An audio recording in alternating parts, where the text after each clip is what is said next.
Welcome to Horns of a Dilemma, the podcast of the Texas National Security Review, which is a partnership between War on the Rocks and the University of Texas at Austin. My name is Carrie Anderson, production editor for TNSR.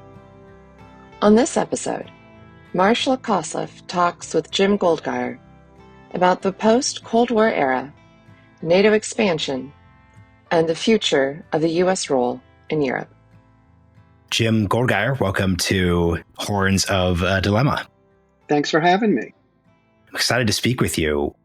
You last appeared on this podcast back in 2021 when we featured a talk you gave at a summer seminar that the Clements Center puts on. The topic of your talk was the state of relations between Russia and NATO and the role that NATO enlargement played in the relations between the different countries involved there. Obviously, it's been 3 years plus since that talk, and there's been an actual escalatory invasion since then.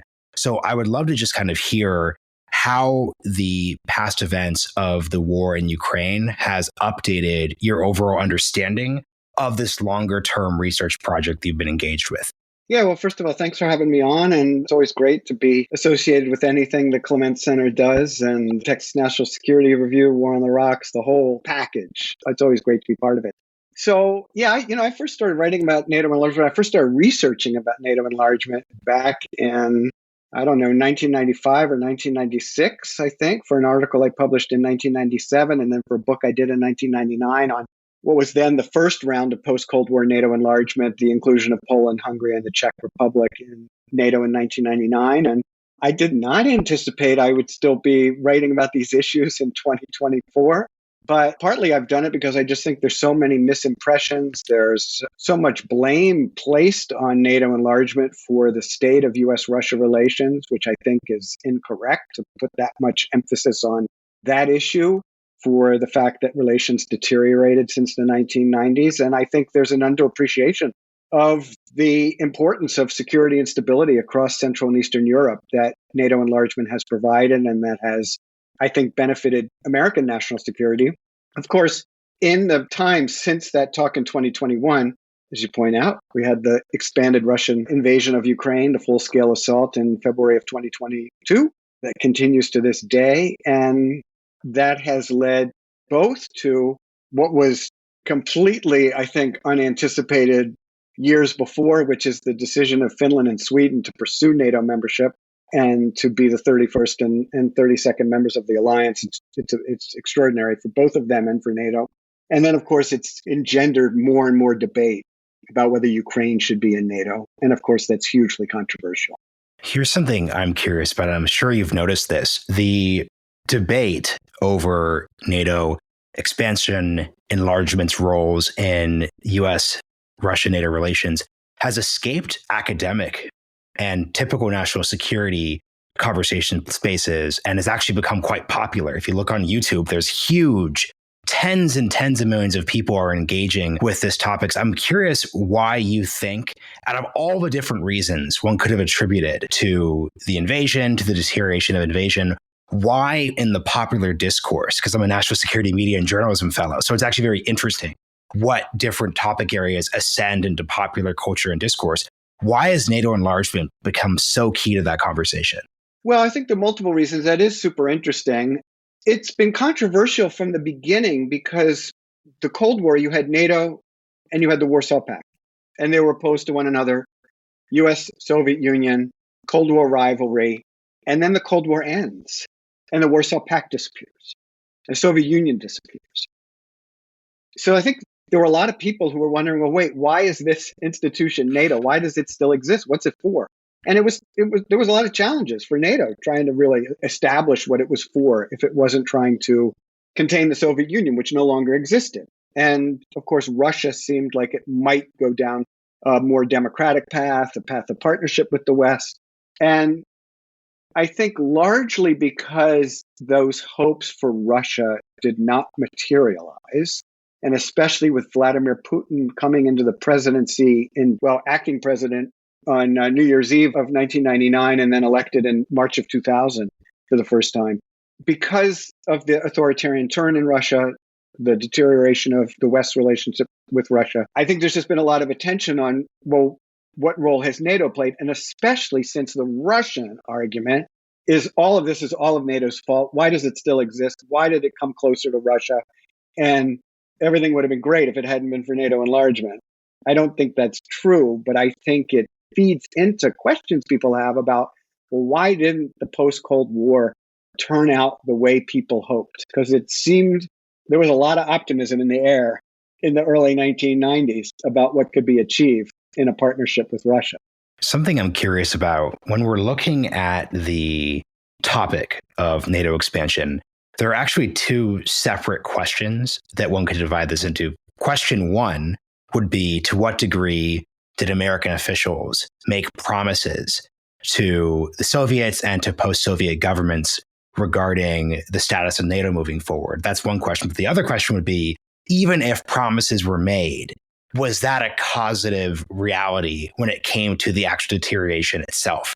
So could you take those two questions separately in terms of how we should understand what's actually happening? Because oftentimes in this discourse, these issues are mixed together, I think, in an unproductive way.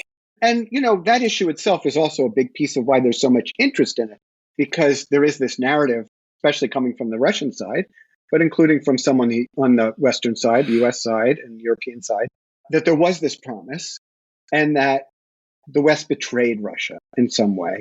So the question of the promise or the assurance goes back to February of 1990. James Baker was in Moscow James Baker, US Secretary of State, meeting in Moscow with General Secretary Mikhail Gorbachev, President Gorbachev in the Soviet Union.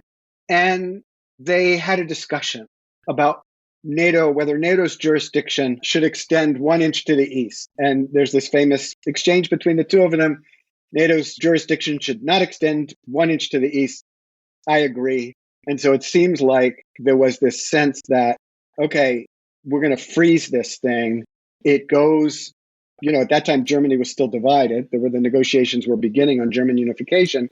And so there's this idea that Baker and other Western leaders, the German Foreign Minister Genscher, for example, promised the Soviets that NATO would not enlarge.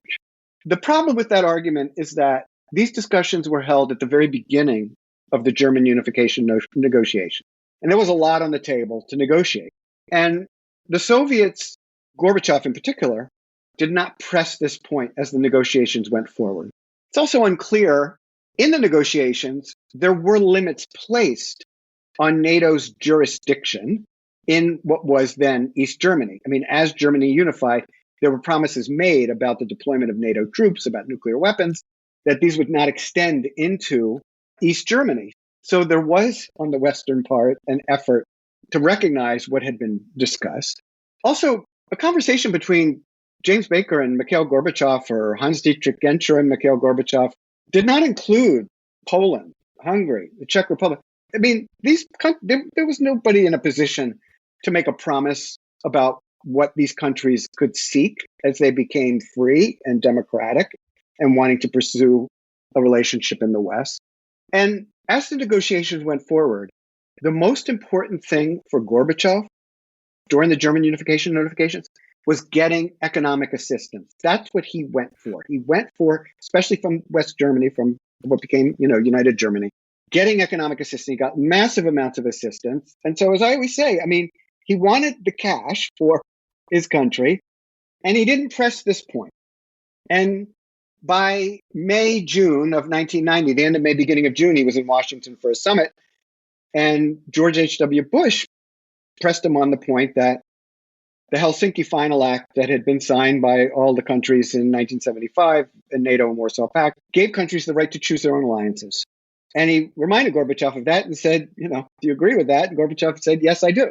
Countries are free to pursue their own alliances. Now, his team behind him, they were absolutely apoplectic that he had agreed to it, but he did. And so I think what people miss is that there were assurances given to the Soviet Union and then to Russia that as that country retreated from Europe, that the West would not seek to take advantage of it and undermine its security.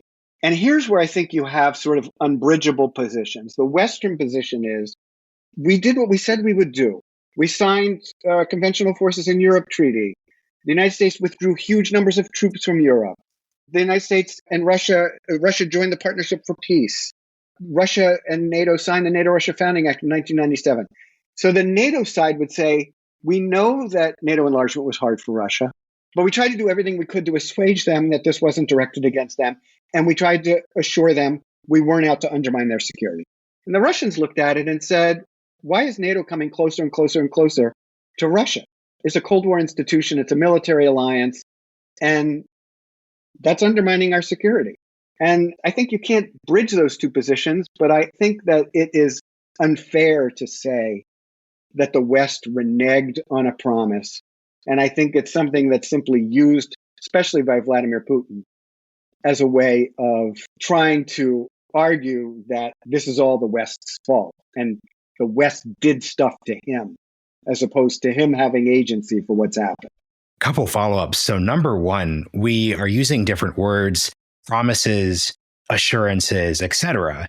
At a baseline level, as someone who focuses on American domestic politics, the idea that a Secretary of State in one administration could make a verbal commitment that would then bind all future administrations, all future Congresses, let alone what's happening in the status quo, just appears ridiculous.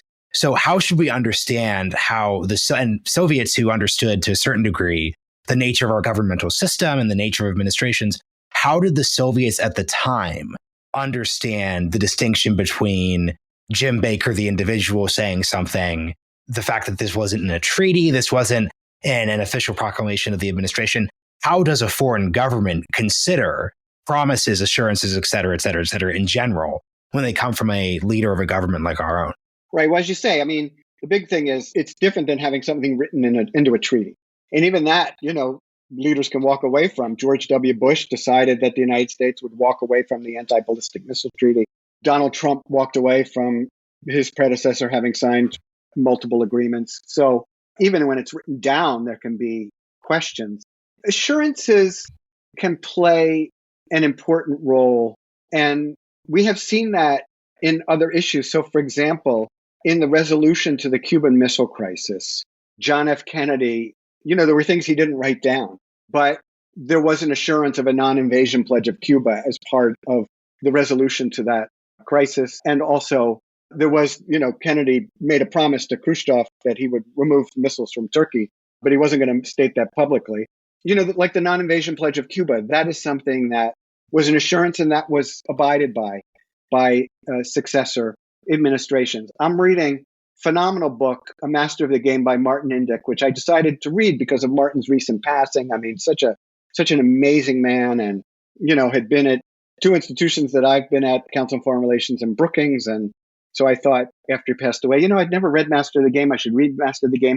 And it's interesting to read about some of the assurances that Kissinger provides in his negotiations with Sadat and Assad and the Israeli leadership, and assurances that have been, maintained by successive American administrations. So I think when an assurance is clearly conveyed, again, as I think the idea of not undermining Russian security was, and there was a commitment to that, that's one thing.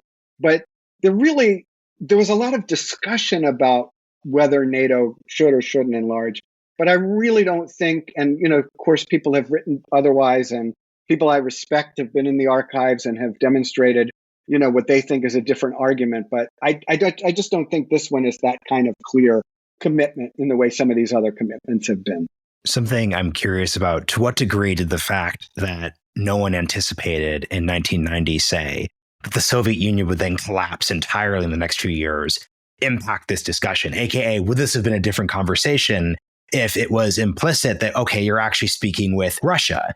And then there's Ukraine. And then obviously, what does Kazakhstan think about this? How should the actual dissolution of the Soviet Union impact the way we think about the actual discussions, assurances, et cetera? Yeah, and I think what's important there, which you're alluding to, is that so much uncertainty at the time. I think that's the other thing people forget. I mean, these are fast-moving events. Stuff's happening in Central and Eastern Europe. Throughout 1989, governments are collapsing, new governments are forming, democratic governments, communism is coming towards its end in Europe, most of Europe. And then the wall falls, November 9th, 1989. And it's like, how do we deal with the fact that the walls fall? And even right after the wall fell, there were people who didn't really see that German unification was going to come that quickly, including Henry Kissinger, who I just mentioned. So I think that people just have to remember how much uncertainty there was.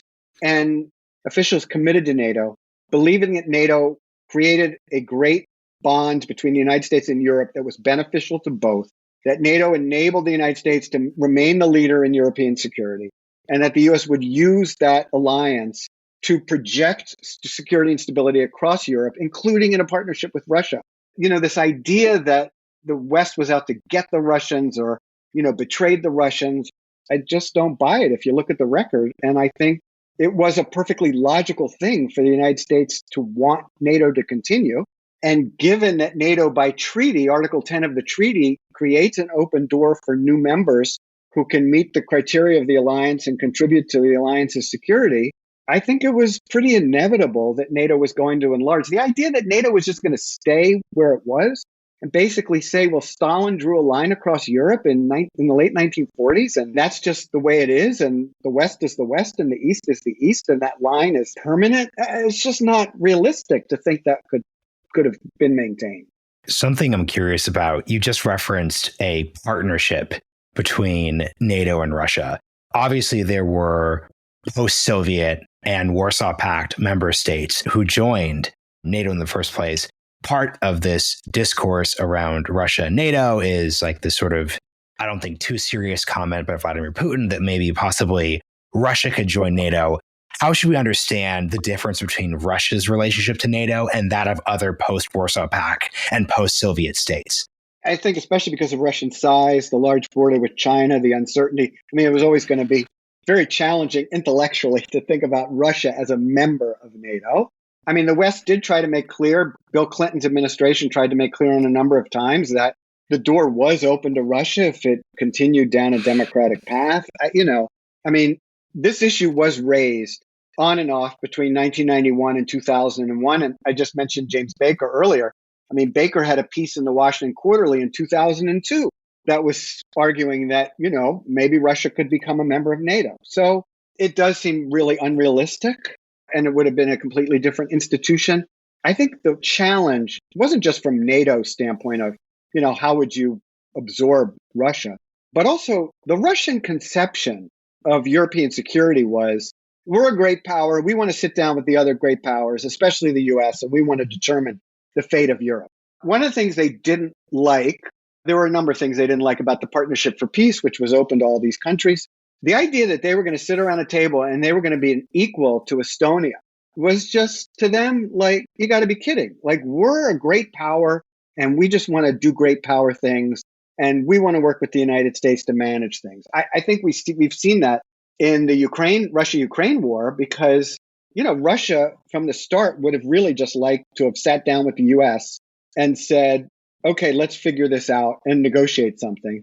Putin doesn't really want to negotiate with President Zelensky because he sees Ukraine. First of all, he sees Ukraine as part of Russia.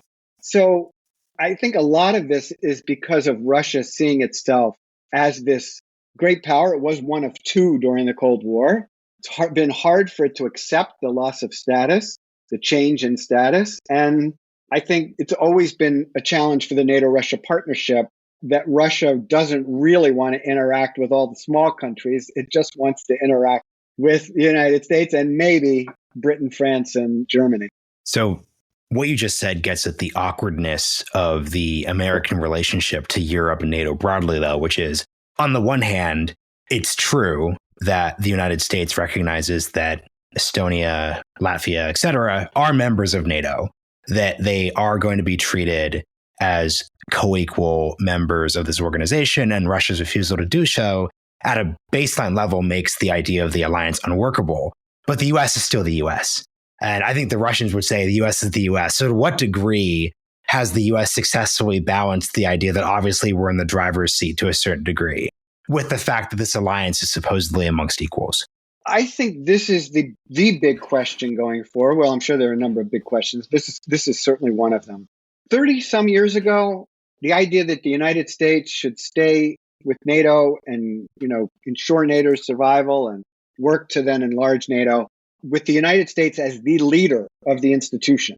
And remember, coming out of the Cold War, the United States stood alone as the superpower and saw itself as playing a role as basically the leader everywhere in the world and preventing any other kind of powers from arising. I think in that time, that attitude made sense. There was a view in the United States in the George H.W. Bush and Bill Clinton administrations, rightly in my view, that, the lesson of the 20th century, a big lesson of the 20th century, was that the United States needed to stay engaged in Europe in order to ensure security and stability. That the U.S. left after World War I, and 20 years later, you had World War II. The United States stayed in Western Europe after World War II and ensured a zone of peace and prosperity. And the idea was at the end of the Cold War, all right, we can't retreat again because that's just going to leave things prone to conflict, and we should stay. And I think that was buttressed by concern among many Europeans about German unification and what it would mean to have a large Germany again. And I think it was also enhanced by what was happening in Yugoslavia and the breakdown, the civil war, and then war between Serbia and Bosnia, Serbia and Croatia. And, what if this happens in other parts of Europe? Who's going to be there to make sure that doesn't happen? And so I think you can make an argument that it made sense for the United States to say, we're the leader, we should stay the leader, we're going to keep being the leader. I don't think that argument holds as much water 3 decades later. The United States has a lot going on. The United States needs to focus on the Indo-Pacific. Europe is wealthy. Germany's not going to take over the rest of Europe. Germany has proved it is a great European power. It is really embedded in European structures. And I think that it does take a change of attitude, though, in the U.S., because the U.S. has people complain about the Europeans not doing more. That's partly because the U.S. has wanted to stay in charge. And as Europeans wanted to do their own thing starting in the mid to late 90s, the U.S. was not supportive. And I think the United States needs to be more supportive of a greater European role, encourage that European role. And if that means a lesser U.S. role in Europe, I think that's what's needed going forward. And my hope is that that's where we'll start to go, both in the U.S. and in Europe, of an acceptance that Europe should do more, will do more, and will take on more of the decision-making, and that it's not just sort of a U.S. says do this, and that's what everybody does. To what degree could one characterize Europe in the year 2024 as united versus, let's say, the 1990s? Because obviously a Central or Eastern Europe is going to have a different perspective on what policies a NATO, if it's less American driven, would take than, let's say, what Western Europe. So how should we understand the degree to which Europe is unified in contrast to the way it was in the 1990s? It is more unified. We've got a lot more countries in both the European Union and NATO. The problem is with all those new countries, lots of different perspectives on what's required, what's most important for security. If you sit in Estonia or Poland, your view of your national security is going to be different than if you're sitting in Portugal. That's just going to be the way it is. I do think that the European Union has a lot of challenges. And, one of the big challenges for both the EU and NATO, they're both consensus-based organizations. So when you have a country like Hungary that is going down a different path than other members, or, Turkey as well in the NATO case, that can create challenges. But if you look at the response to February 24th, 2022, the response of the EU and NATO to the Russian attack on Ukraine, the full-scale invasion, I think we've seen tremendous unity in NATO and the European Union, and even with Hungary and Turkey. We have seen both institutions being able to act, even when there have been some challenges along the way. And I think one of the underappreciated aspects of Sweden and Finland joining NATO is that now the membership of the EU and NATO line up even more closely because of those two countries coming into NATO. And so I think it makes it, I hope, more possible that there can be more collaboration between the EU and NATO. But I think, the war has shown how dependent Europe still is on the United States. The U.S. assistance, people talk, of course, about the amount of European assistance, and that's true, that it's more than the United States has given. But that U.S. military capability is something that the Europeans don't have. They have particular systems that they can send, but they don't have what the United States has.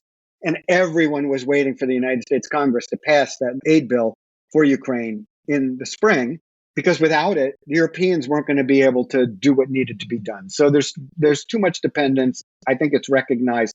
Whether or not both Europe and the United States can move forward to address that remains to be seen. So for the final question, we'll pivot to the future. Since the 2000s, the open question of Ukraine's future membership in NATO has been almost certainly a driver of deteriorating relations. To what degree are you optimistic or pessimistic about how a solution to the NATO membership question for Ukraine can be achieved in the coming years? I mean, it's a highly controversial issue, of course. I mean, NATO, in its recent summit declarations, has indicated that Ukraine, in the last declaration from Washington in July, Ukraine is on an irreversible path, according to the document. I don't think that's really true. Nothing really has been set concretely. And I think this will still remain a major point of contention.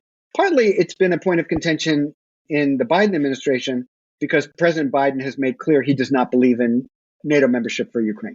He opposes NATO membership for Ukraine, and if the U.S. opposes it, it's not going to happen. So it makes it easier for others to oppose. So we know that there'll be a different president as of January 20th. So whichever one wins the election in November, how they pursue this will be important. My view is, however, if this war is to end, and whether it ends by exhaustion or ceasefire or a peace deal, there's really no end without Ukraine joining NATO, without the sovereign part of Ukraine, the territory Ukraine controls at the end of this war, that has to be part of NATO. Otherwise, Russia will continue to pose a threat to Ukraine. The threat of war will always be present. There'll be instability, continual instability. And I don't see anyone has come up with a solution that better addresses the question of long-term instability between Ukraine and Russia than having Ukraine join NATO. But it is so controversial. And of course, there's also the issue of Ukraine joining the European Union, which is also critical and, creates its own set of challenges. So I don't think any of this is going to be resolved anytime soon, including, unfortunately, the war. So good news, bad news. We'll be able to do this recording 3 or 4 years from now and just continue to update ourselves. Jim, thanks for joining me on Horns of the Dilemma and for, of course, coming out to Colorado for the summer seminar. Thanks for joining us on the show. It's a pleasure to do this. And of course, it's always a pleasure to be out in Beaver Creek in July. Thank you for listening to this episode of Horns of a Dilemma. Do not forget to read the Texas National Security Review, which you can find at tnsr.org.